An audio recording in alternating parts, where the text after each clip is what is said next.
آپ حضرات جانتے ہیں کہ قرآن کریم میں تمام عقائد کا خلاصہ 3 عقائد اور نظریات بیان ہوئے ہیں۔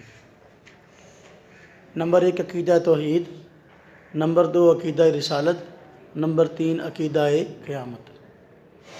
عقیدہ توحید حاصل اس کا یہ کہ رب تعالیٰ کی ذات کو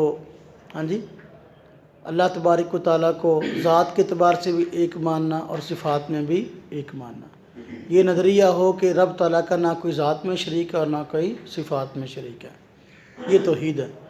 رسالت کہ اللہ تبارک و تعالیٰ نے انسانوں کی رہنمائی اور ہدایت کے لیے یہ انبیاء اور رسول کا سلسلہ شروع فرمایا۔ حضرت آدم سے اس کی ابتدا ہوئی اور نبی اکرم صلی اللہ علیہ وسلم پر اس کی انتہا ہے۔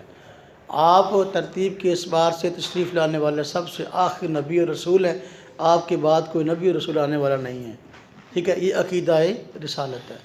عقیدہ قیامت، رب تعالیٰ نے انسانیت کو اس دنیا کے اندر اچھے اعمال کرنے کے لیے، اپنے احکامات کی فرما برداری کے لیے بھیجا تھا۔ تو جو لوگ اس دنیا کے اندر رب تعالیٰ کی مرضی کے مطابق زندگی گزاریں گے، اللہ تبارک و تعالیٰ آخرت میں ان کو بدلہ عطا فرمائیں گے، بہترین یعنی جنت۔ اور جن لوگوں نے اللہ کی مرضی کے مطابق زندگی نہ گزاری ہوگی تو ان کا بدلہ برا ہے یعنی دوزخ۔ تو یہ زندگی رب تعالیٰ نے مختصر سی انسان کو عطا کی ہے، تو اس کے بعد ہر انسان نے اس دنیا سے جانا ہے۔ کل نفس ذائقۃ الموت، اذا جاء اجلهم لا یستأخرون ساعۃ ولا یستقدمون۔ جب کسی کی موت کا وقت آ جاتا ہے تو پل بھر بھی اس کی موت نہ آگے ہوتی ہے نہ پیچھے۔ جب انسان مر جاتا ہے تو اپنا اس کے حق میں قیامت قائم ہو جاتی ہے، جس طرح کی روایت میں آتا ہے من مات فقد قامت قیامتہ، جو آدمی مر گیا اس کے حق میں قیامت قائم ہوگی۔ موت کو قیامت صغریٰ بھی کہا گیا ہے، کیونکہ وجہ کہ حالانکہ قیامت تو ابھی نہیں آئی، تو پھر موت کو قیامت صغریٰ کیوں فرمایا؟ اس لیے کہ اب جو ہے اس کا اعمال کا دار و مدار جو تھا، اعمال کا سلسلہ جو تھا، اپنے نیکیوں کو بڑھانے کا سلسلہ جو تھا وہ بند ہو گیا۔ اب جو ہے اس نے جتنے اعمال کرنے تھے اپنے آخرت کے ذخیرے کے لیے وہ کر لیے۔ اب مرنے کے بعد جو ہے بدلہ تو انسان کو ملتا ہے، اور لیکن جو ہے مزید اعمال کی نوبت نہیں آتی۔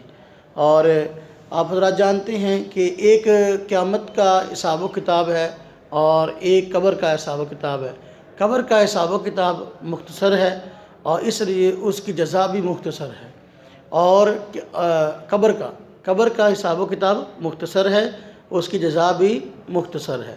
قیامت کا حساب و کتاب تفصیلی ہوگا اور اس کی جزا اور سزا بھی تفصیلی ہوگی۔ تو من مات فقد قامت قیامت، اس کے حق میں قیامت قائم ہو گئی۔ لیکن رب تعالیٰ یہ آہستہ آہستہ ساری کی دنیا جتنی بھی ہے آباد، یہ ساری مر جائے گی، اور پھر ایک وقت آئے گا کہ جو زندہ ہوں گے تو اچانک رب تعالیٰ کی طرف سے معاملات ہیں کہ قرب قیامت کو 2 مرتبہ حضرت اسرافیل سور پھونکیں گے۔ پہلی مرتبہ سور پھونکیں گے تو جو زندہ ہوں گے وہ بھی مر جائیں گے، جو پہلے مرے ہیں وہ تو مرے ہی ہیں۔ دوبارہ سور پھونکیں گے تو سارے کے سارے لوگ جو ہے دوبارہ زندہ ہو جائیں گے، اور پھر میدان حشر میں جمع ہوں گے تو اپنے اعمال کے مطابق جزا اور سزا ملے گی۔ تو اس نظریے کو بعث بعد الموت، مرنے کے بعد زندہ ہونے کا عقیدہ، اس کو عقیدہ قیامت بھی کہتے ہیں اور عقیدہ آخرت بھی کہتے ہیں۔